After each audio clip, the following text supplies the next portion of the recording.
Duke returned at last, and Sir Handel went away. The other engines were kept so busy that they didn't have time to miss him. Hedge cutters had been busy too, trimming trees and bushes beside the railway so that passengers could see the view. Each evening, Rusty took some trucks up the line and carried as many cuttings as he could. But he could manage only a few at a time. As fast as he moved the cuttings, more took their place. It was Peter Sam's turn to take the morning train. The coaches were full, but the rails were dry, and Peter Sam didn't mind the extra load. He puffed happily along until just beyond the tunnel. He found that in the night a high wind had blown hedge cutters across the rails. He stopped and his driver and fireman got down. "We'll never get through that lot," explained the fireman. "Pooh," scoffed Peter Sam. "they're only little branches. Nothing to it. We'll simply push them aside."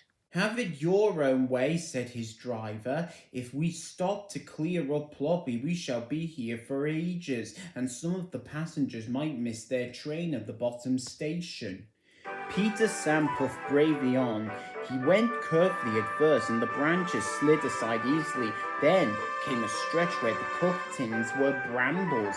Peter Sam began to regret his boasting. Not only were the thorns prickly, but they caught in each other, and the branches stayed firmly put.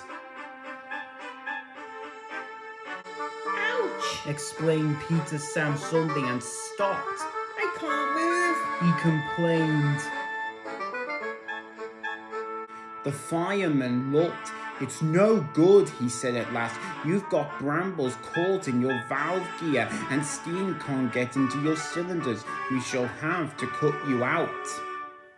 Peter Sam shuddered. He shut his eyes and prepared for the worst. The fireman pulled on thick gloves. Then, while he tried to clear what he could, the driver went to ask the guard if he had a knife. Some of the passengers had knives too and came to help. But even then, the job took longer than expected, and by the time Peter Sam was free, there was no hope of getting the passengers around the lake and back before James's train left. Peter Sam's driver apologized to the passengers, but they said they didn't mind. "We've enjoyed the adventure," they laughed.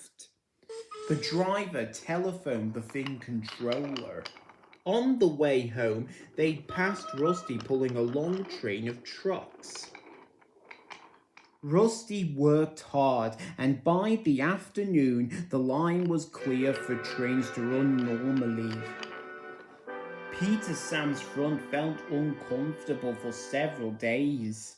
The others laughed and teased him. "Take a snowplow next time," they suggested, and they kept asking if he had a sharp knife in his cab. At last, Scarlowy told them to stop.